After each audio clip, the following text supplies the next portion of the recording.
So we will be beginning the forum in just 1 minute. If you are on Zoom, we're going to put the resource for the forum into the chat. That link was at the back of the worship script, Carbon.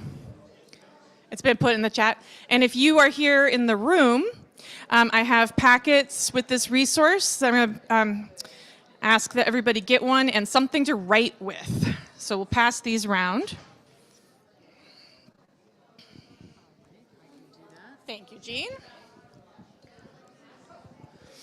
All right.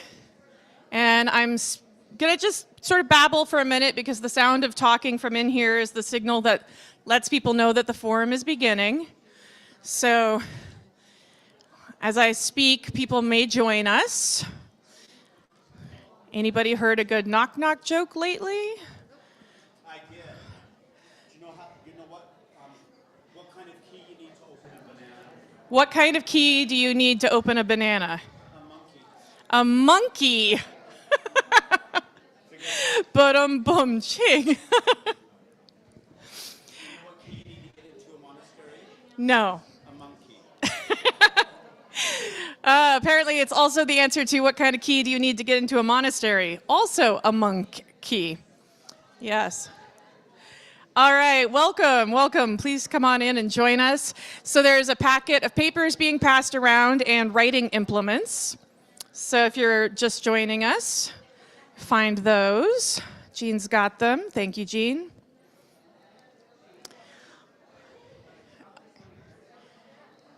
All right.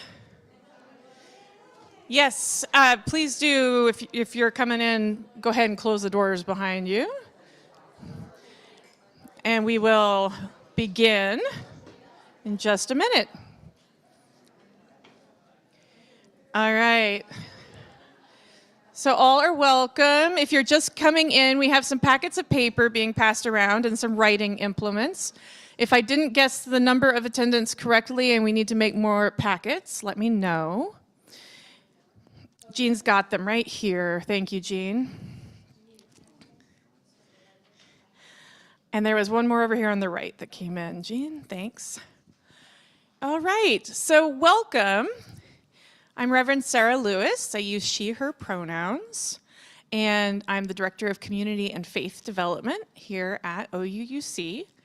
If you have any follow-up questions after this that you'd like to reach out to me, my contact information is on the website.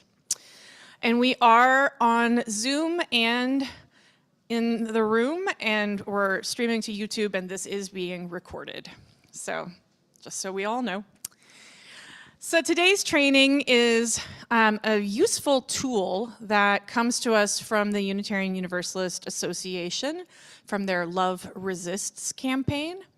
And the tool is called Risk, Courage, and Discernment, Spiritual Preparation for Action.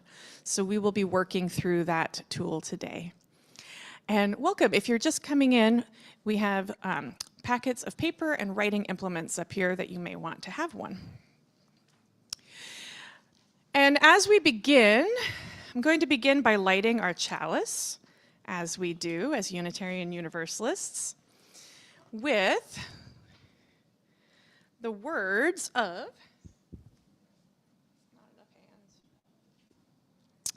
these are the words of Pat Irby Lichty. We come from many places, along different paths, bringing different truths. We come with different histories and different realities, and yet we come together as one people, with faith that we can use our differences to heal ourselves and each other, to bring wholeness to a fractured world. We come seeking to find community, to find acceptance of who we are. In this place, we may find others who are much like us, and others who are much different. May our lit chalice remind us that we are a people taught by different stories, with many voices, but always one people.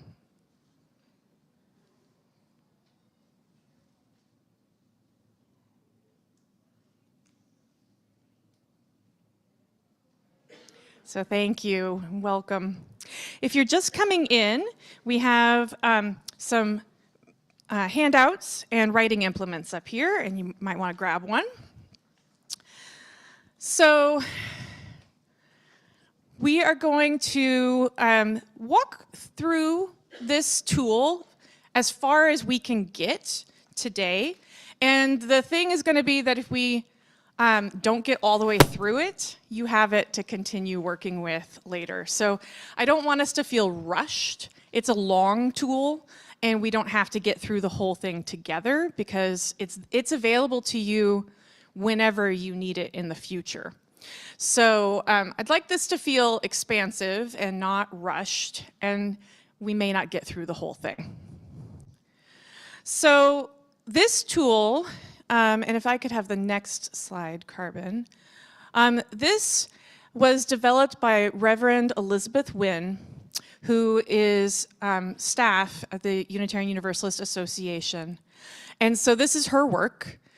She developed this hoping to help us engage with the fact that effective justice action requires risk, courage, and discernment. And sometimes we have to discern our level with these risks, right? So Reverend Wynn has supported many organized actions, many roles, and she put together these wonderful questions that we can use. These aren't the only questions you might ever want to ask yourself, but these are a great starting place for questions that we can ask ourselves. And could I have the next slide, Carbon? So the tool is divided into sections based on the types of questions that you might ask. So these action discernment questions are questions that you might ask yourself as you are thinking about participating in an action that's happening. And that could be something like a boycott, it could be a march, it could be a direct action, direct resistance type of action. It could be anything, even a letter writing campaign. You might want to ask yourself these questions. So by action, we have a really broad definition of action. We're not only talking about times when you storm the barricades. That's only one kind of action. You could just send a postcard. That's also an action. So we could ask ourselves these questions before all kinds of actions. And the questions really are going to help us assess whether or not that action feels strategic to us. Sometimes we might have the question, is this a strategic use of time and resources? But it's also around, is this action morally grounded for me? Is this an action that I agree with? And is it an action that's rooted in collective liberation, or is it an action that's leaving some people out? So we're going to take a few minutes now for you just to look at the questions that are here under action discernment on your own. And then we'll have some reaction time. So after you've looked at the questions, then we'll pass the mic around, or we'll ask for reactions in the Zoom chat of what sorts of things come up for us as we look at these questions. All right, does that make sense? Okay, so let's take about 5 minutes to glance at these questions. If you want to write any thoughts with the writing implement on your handout, please do so.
All right, so go ahead and wrap up where you are.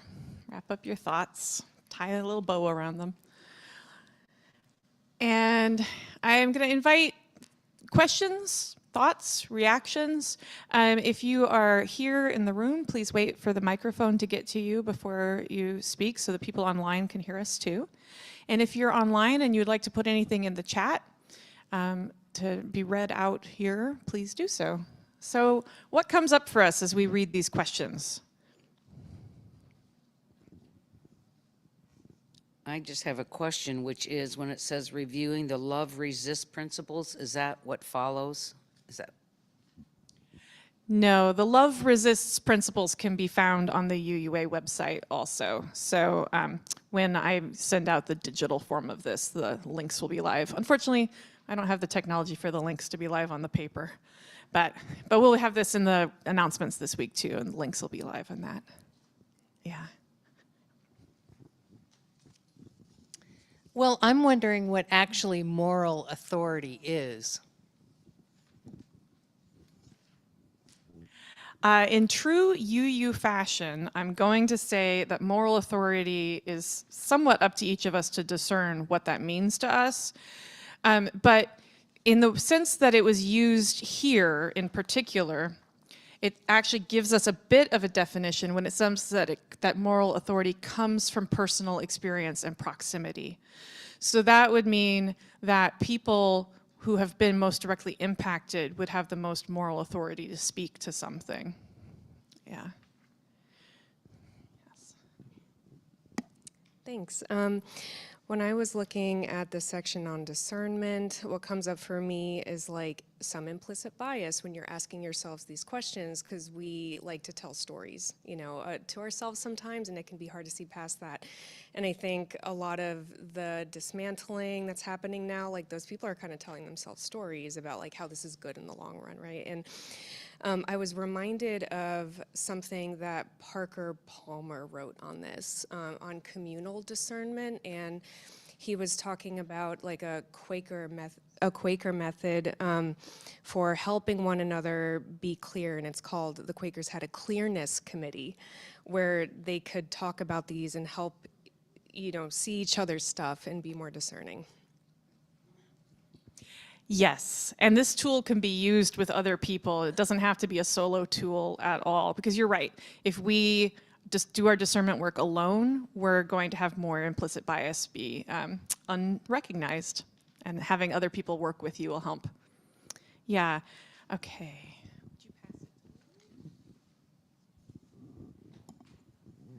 So in working with this form, on page 3, I'm just kind of stopped dead in my tracks because I do not like street protesting. I don't think that it serves any particular purpose, but I have a huge problem when street demonstrations turn into fight. And this statement about the goal is always to live to fight another day. The goal is always to actually fight and not pretend you are fighting. This isn't the way life changes. This isn't the way you change policy. That's not my way. And you've jumped ahead to role discernment, but yes, when we jump to that, part of this is that each of us is going to have a different role and a different lane in the work. So it could be that your role is not street protest, and it could be that somebody else's role is street protest. And the word fight here, again, like the word action, is carrying a broad definition. So I would say that we can fight in many different ways, and it doesn't have to be violent fighting. There definitely doesn't have to have blood involved. Yeah, yeah. Other thoughts about the action discernment? My biggest question actually begins before any of this is, how do I know what my options are? I'm new to this whole got to get out and do something world, and I just don't know what I can do.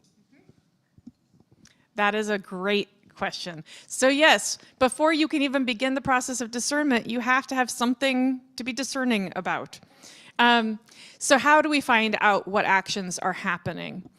One thing is find organizations and people who have already been doing this work for a long time and start following them. Get on their newsletter, follow them on social media, whatever the way is. And there are so many organizations that have been doing this good work for so long.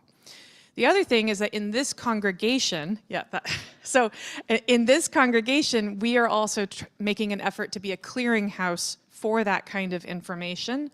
So everything that I find out about, I put onto a digest for the month that is linked in the announcements, and it's all the Faith in Action events, trainings, protests, anything that I hear about, I put it on that digest. And we also have a tool that we call the Faith in Action Alert List that is an opt-in email list, and anybody can post things to that. If they know about an action that's happening, they can post that information to others who might want to show up too. So those are two ways here at OUC that you can start to get that information, is to look for those two things. Yeah, that's a great question. Oh yes, thank you for the online.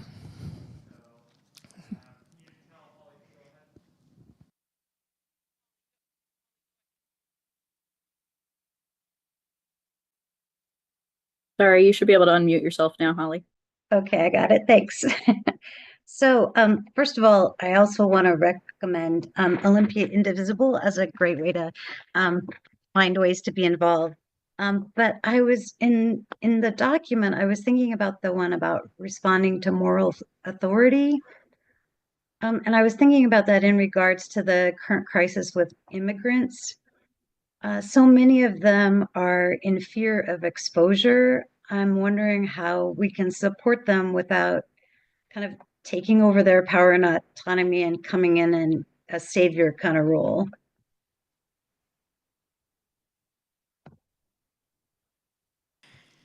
Thanks.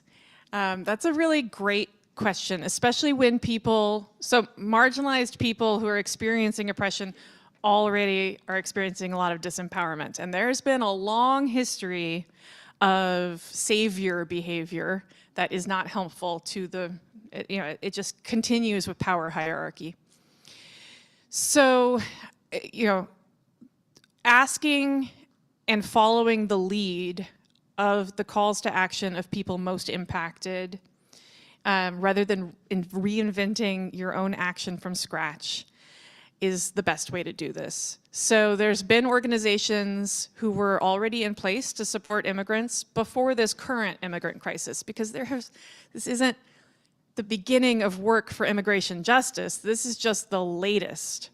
So La Resistencia is one that you can follow, and the Northwest Aid Foundation. Both of those have been outside the detention center protesting it almost every day for years now, and they have a lot of things. Here in Olympia, Cielo has been working on immigration justice and resources for immigrants for a long time. And there's a few other organizations that are starting up recently as well. So there's places that you can just plug in to follow the lead on action that has already been working with the partnership and the leadership of those most directly impacted. And in particular, right now, with immigration and also with trans justice, some of these organizations are trying to protect the identity of people at the same time.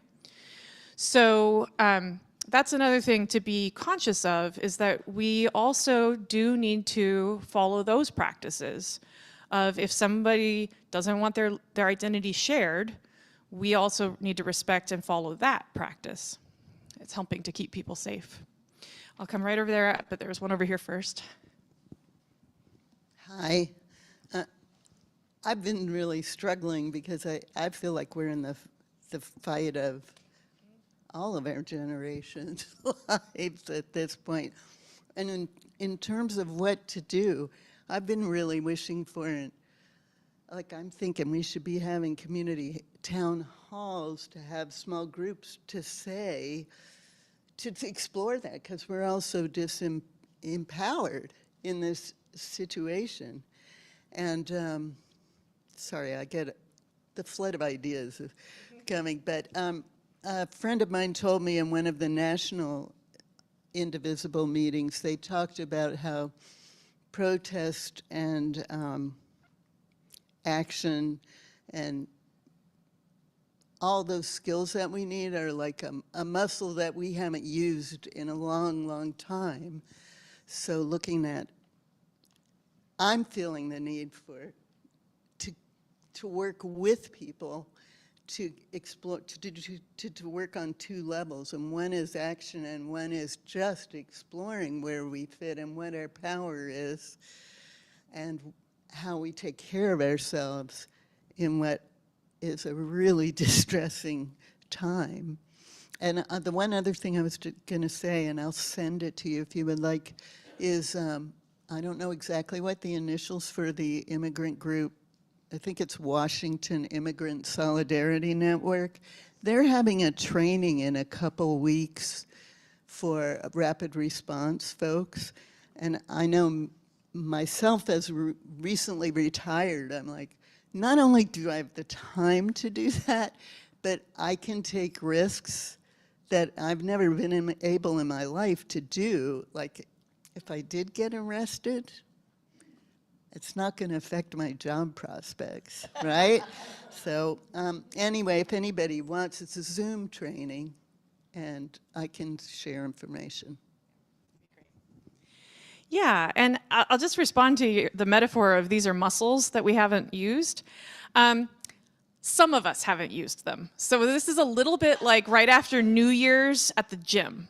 Okay, so right after New Year's at the gym, there's a whole bunch of people who are out of practice and they flood into the gym. But there have been people who were in the gym all year round.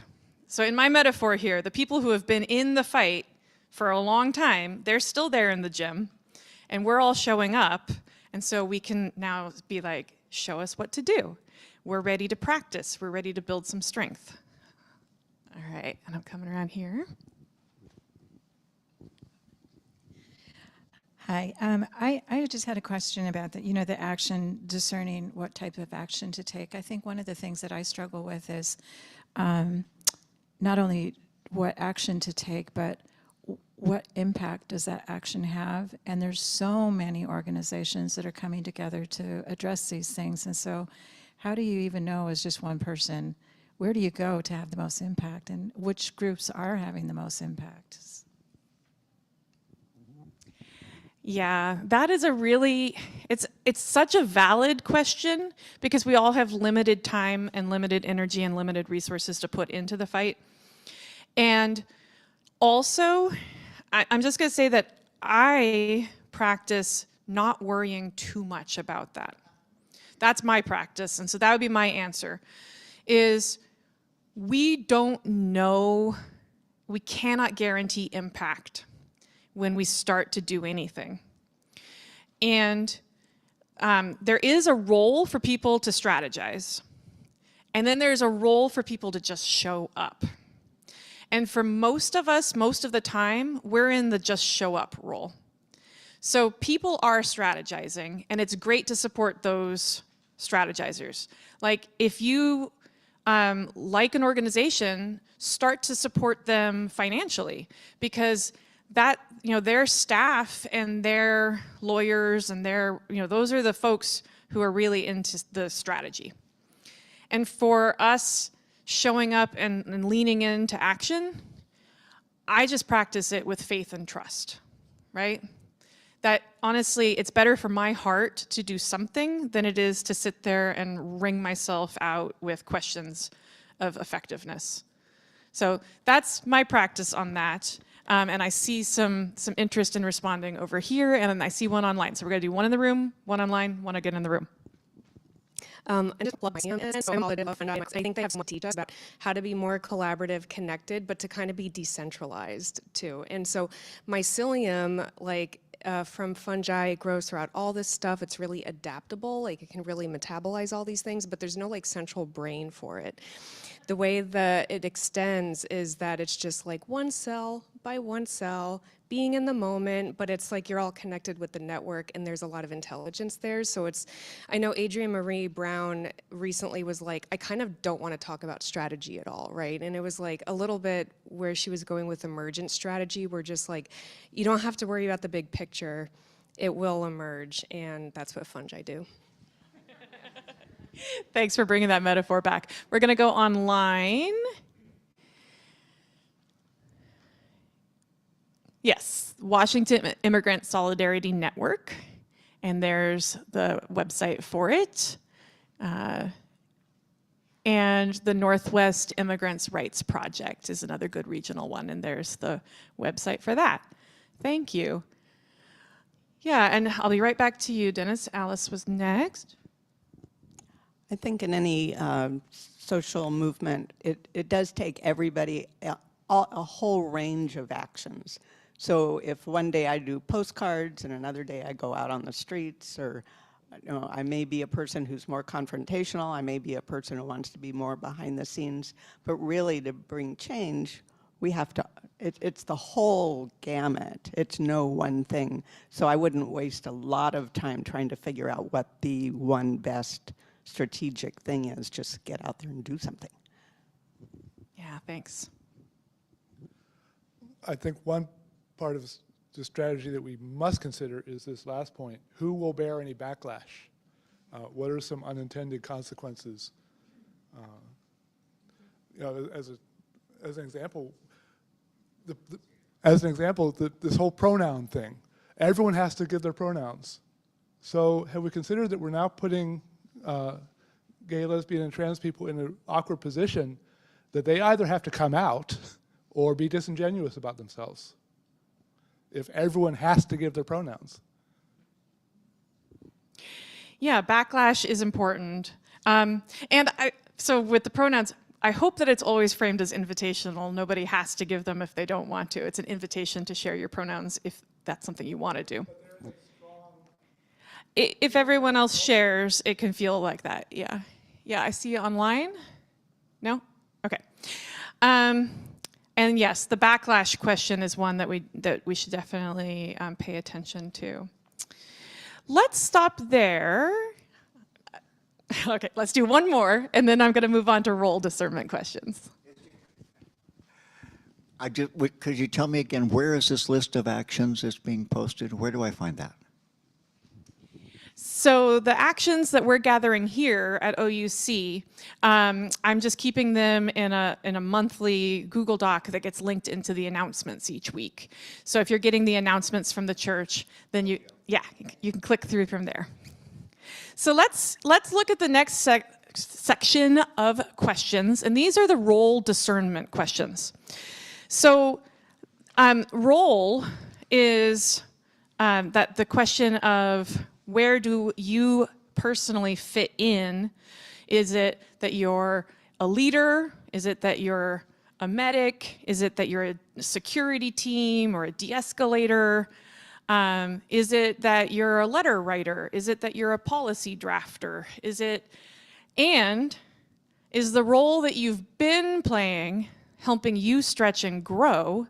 Or is it time to learn some new skills and diversify which roles you play? So let's take a few minutes and look through these questions under role discernment. And we'll just take a few minutes with it on our own, and then we'll go back to sharing our thoughts.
All right, I know this is a longer section, but go ahead and wrap up your thoughts here.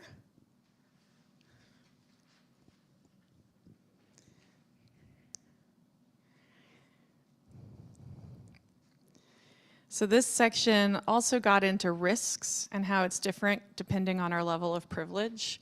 So some of us may face greater risk in some circumstances than we face in others. Some of us face more risks all the time. And we have different levels of resourcing to deal with those risks. So a lot of stuff can come up in this section of discernment. And what came up for you all? All right, Beth.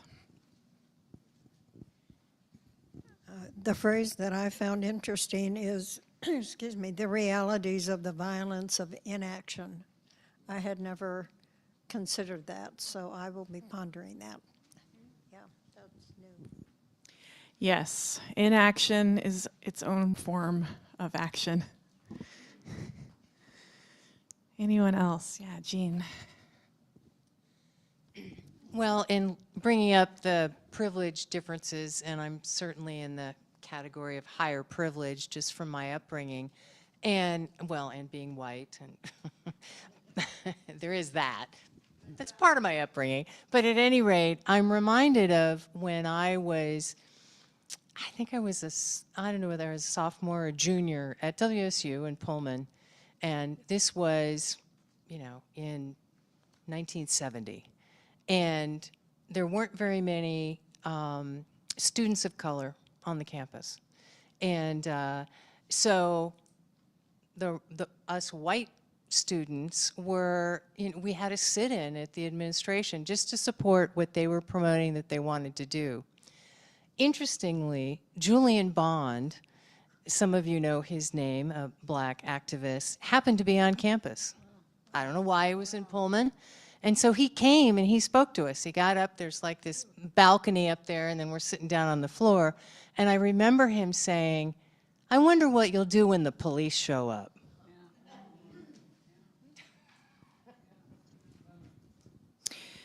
Yeah. And for a lot of actions, one of the things that like an organized action may do is identify arrestable roles and not arrestable roles. And so often in actions, they ask people to opt in for which they're ready for. So if you opt in that you're ready to be arrested, then you engage in the actions that are the most likely to get arrested. And if you say that you're not ready to get arrested, then you don't in those parts. And so often organizers will, put people into groups where this is the group that's ready to get arrested. And that's a place to identify that, in fact, if you are, as you said, you've got time, it's not going to affect your job, and you've got resources for bail and things like that, that maybe it's actually safer for you to be arrested than someone else. And so that's a thing to discern in your role discernment. Yeah. And I thought of something that I'll confess, and something that I learned with his comment. I'm sitting there and I'm thinking, oh, that he was going to thank us for what we were doing.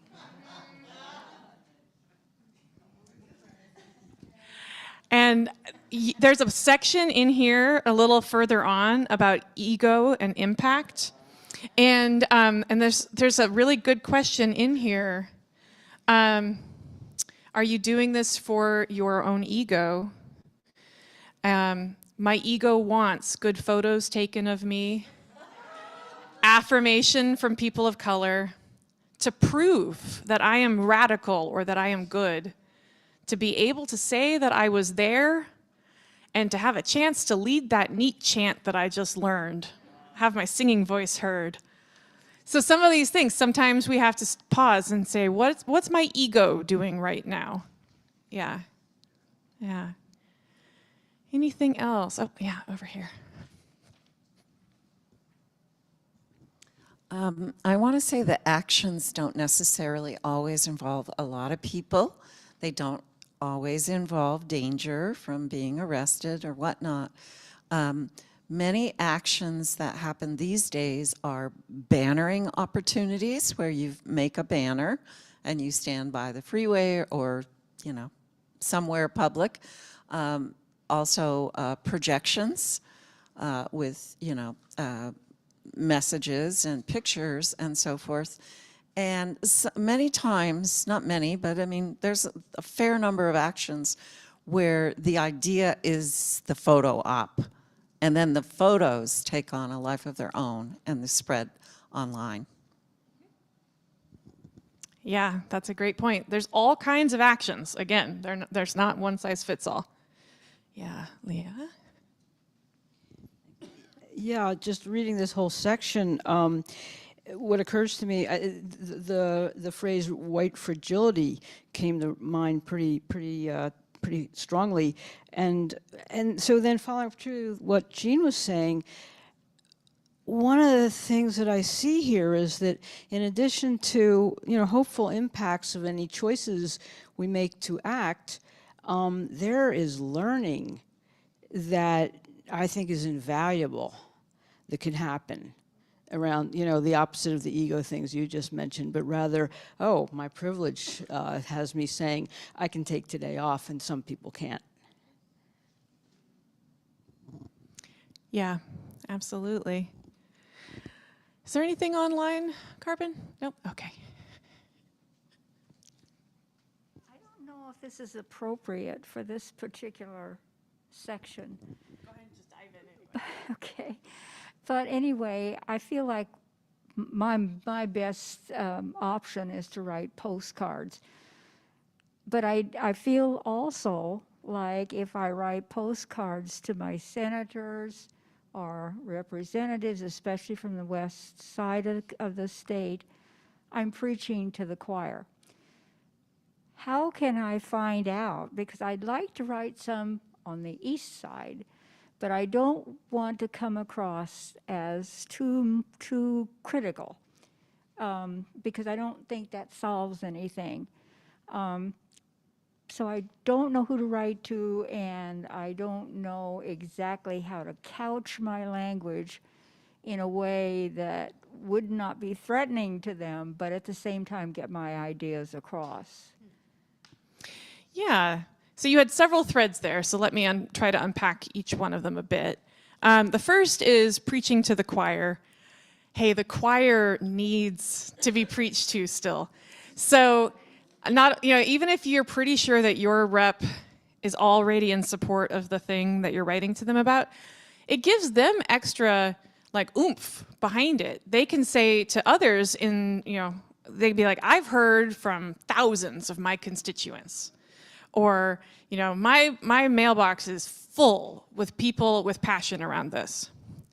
Also, if you are pretty sure that they are in alignment, send them a thank you card, right? So it doesn't have to be you need to get out there and do this. It can be a thank you for the hard work that you're doing in alignment with what's important. Yeah, it may be that it doesn't happen that much to get thank yous. Thank yous are a great way to push.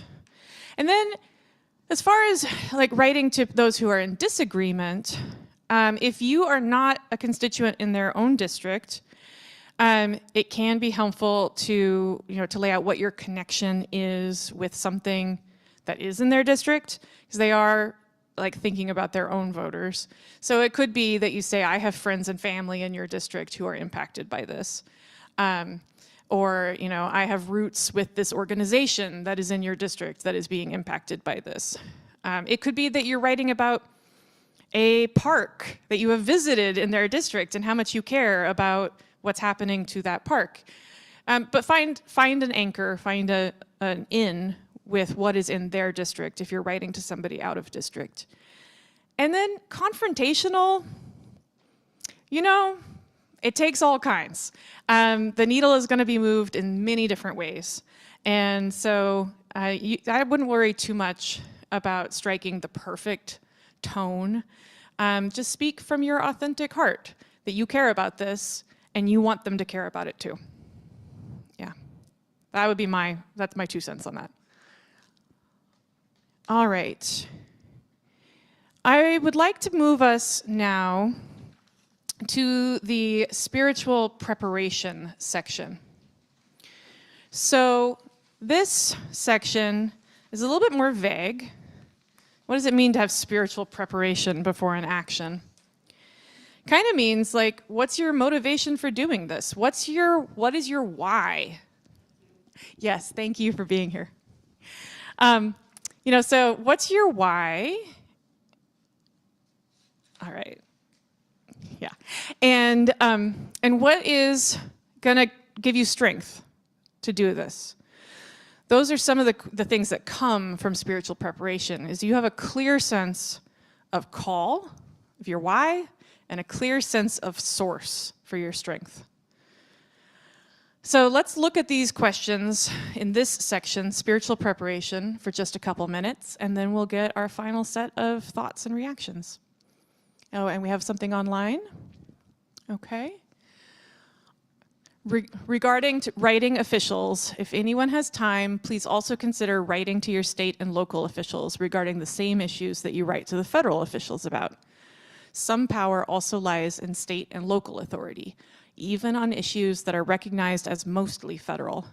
And with federal leadership moving away from support of many things we care about, more rests on state and local officials than before. So that's a great point, Liz. Thank you. All right, let's take a few moments for spiritual preparation questions.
All right, so I'm going to invite you to wrap up your thoughts there and invite reactions, thoughts, and questions.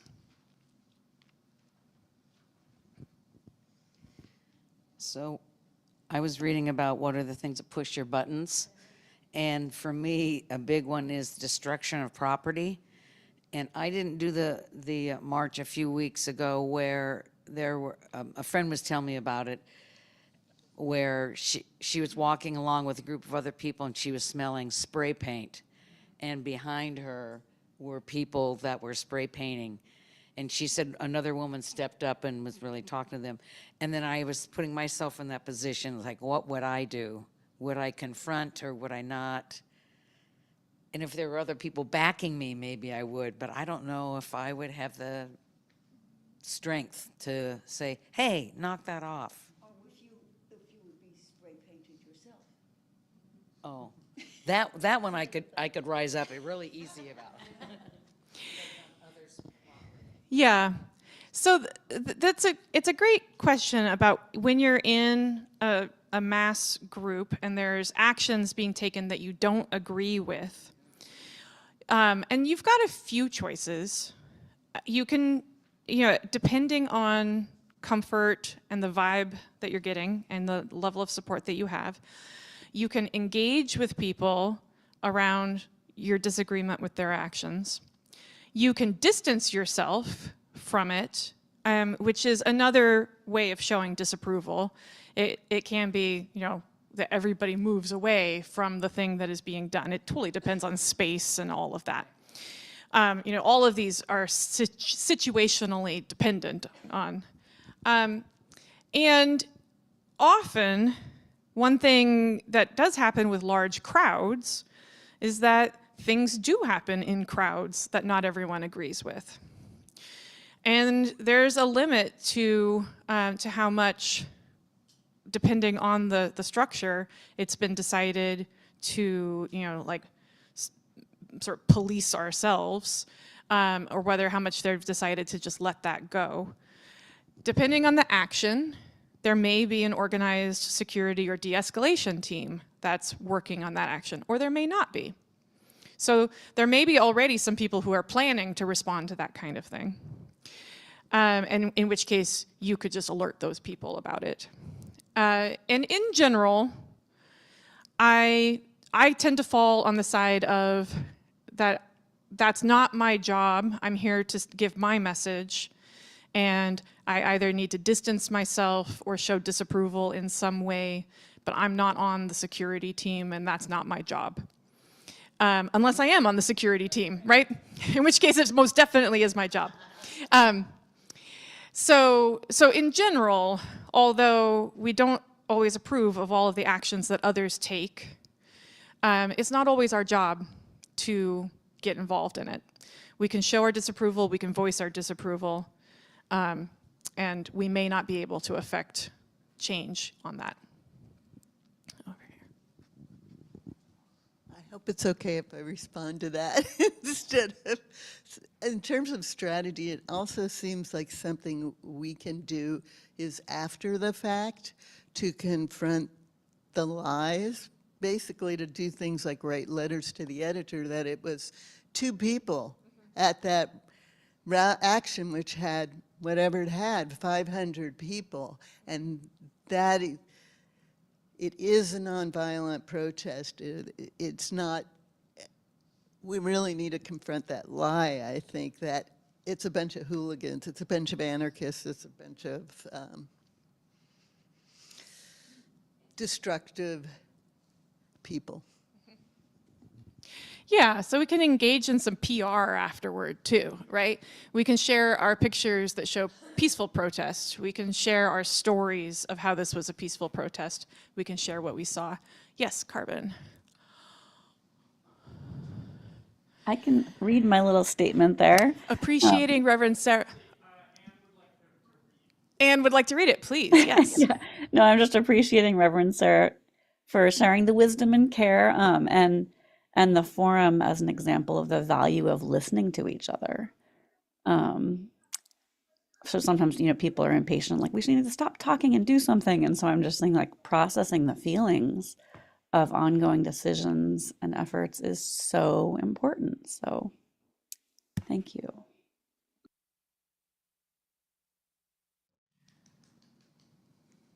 Yeah, thank you so much for that, Anne. Yeah, it does, we do often say, let's stop talking and just do something. And, when we just do something, a lot gets lost in that, including our feelings. Yeah. Okay, it said, find your prayer. What is a phrase that's easy to repeat and keeps you grounded? Mine for me is build what you love, not fight what you hate.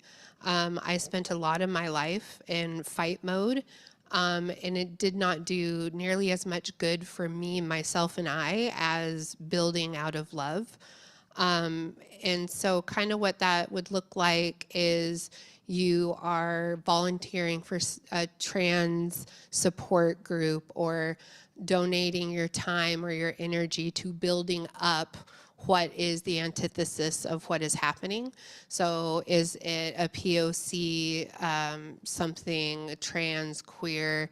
What are you doing to help them build versus paying attention to the opposition and fighting the opposition versus working with your allies and being a better ally yourself and working with things that are working towards building what you want versus fighting people who are trying to build something you don't want or whatever that is. Does that make sense?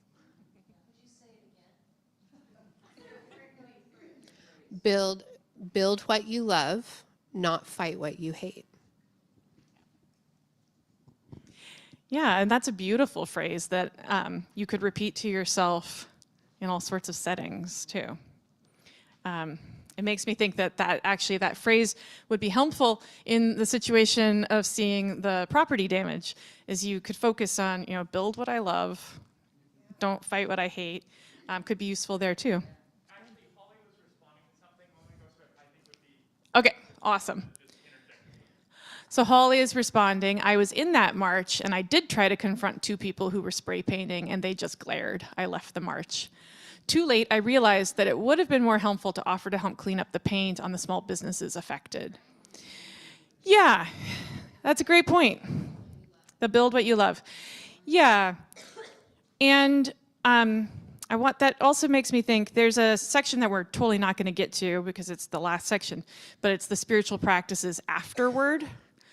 And when you look at that section, it's going to ask you to engage with questions of what should I do after the action? Is there a group of people who were affected negatively that need help now? Are there people who need to be thanked? Are there people who need help getting them out of jail? And what is my reflection afterward? What's my next step? So when you get to that section, the action doesn't end when we walk away. We can send a thank you note. We can help clean up businesses that were affected. We could help donate money to a bail fund for the people who were arrested. Various things happen afterward. Yeah. So 2 things. This has been really great for me as far as looking at what I'm doing intentionally, and it's helped broaden my scope of how I can do that and pay attention to the details. The other thing is sometimes we get an opportunity to write back or respond to our congresspeople. I got a newsletter from Senior Services talking about the fact that they stand to lose $1.5 million, and that's affecting the SNAP program and Meals on Wheels. And so they had a paragraph that said, if you want to write to your congressperson, here. So I thought, okay, so I did. And Patty Murray, I had an opportunity to leave a voicemail.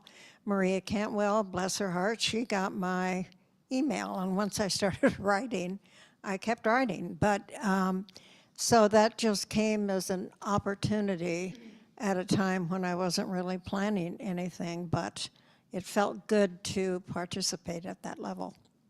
So thank you for this. Yeah, the invitation will come in many forms. Yeah. And the invitation may be something that's 2 weeks out and you have a lot of time to wrestle with it and make a perfect sign and make your strategy and pack your backpack with all the snacks and the water bottles. Or it may be that it's just something that happens right now. Yeah, it's going to be in many ways. Yes, Alex. Add to the prepare, and it could be 2 weeks or it could be now, is just always being prepared, having things on hand. Because most of the most effective help that you can have will be opportunistic. It'll be somebody walking up and say, can you help me? And you just saying yes to this opportunity, or seeing this opportunity and saying yes, and just already being prepared, already having the things in your car that you need, already having the snacks or whatever it is that your niche is, that you already have those tools and carrying those with you, so that whenever there is an opportunity to help, that you already have those tools ready and with you to be of help. So is that a safety vest? Is it a pin? Is it, I don't know what kind of tools that would be. Yeah. I mean, for me, I've got my backpack packed with my minister's collar and a bunch of snacks and water bottles. Yeah, because that's my sudden uniform of moral witness that needs to be ready to go. A couple more thoughts and then we'll have to wrap up. Well, I want to thank the choir for reminding me of Holly Near's song from the 70s. So that's my song now. We are a gentle, angry people, and we are singing, singing for our lives. Yes, songs can definitely fuel our spiritual preparation for the work. And just a quick plug, there's 2 more sessions of the protest song jam session class. That will be on the 4th Thursday of March and April. Yeah, so. All right, I'm gonna have us stop here, but I want to encourage you to keep working with this tool. And actually, this is a tool to keep in your preparation toolbox also. These questions are things that you can continue to engage with. And this is long haul work. So while for many of us, we're just building up these new muscles, build them up for a long journey. We're on a long journey together, so it doesn't do to burn yourself out too fast. And there is time to build up capacity. Like, you don't jump in and try to lift a 350-pound dead weight. Go ahead and build up with the weight that you're ready to lift. And we're all in it together, so it's gonna be okay. With that, I'm going to extinguish our chalice. May this light of faith and commitment and hope live in our hearts until we meet again. Thank you, my friends.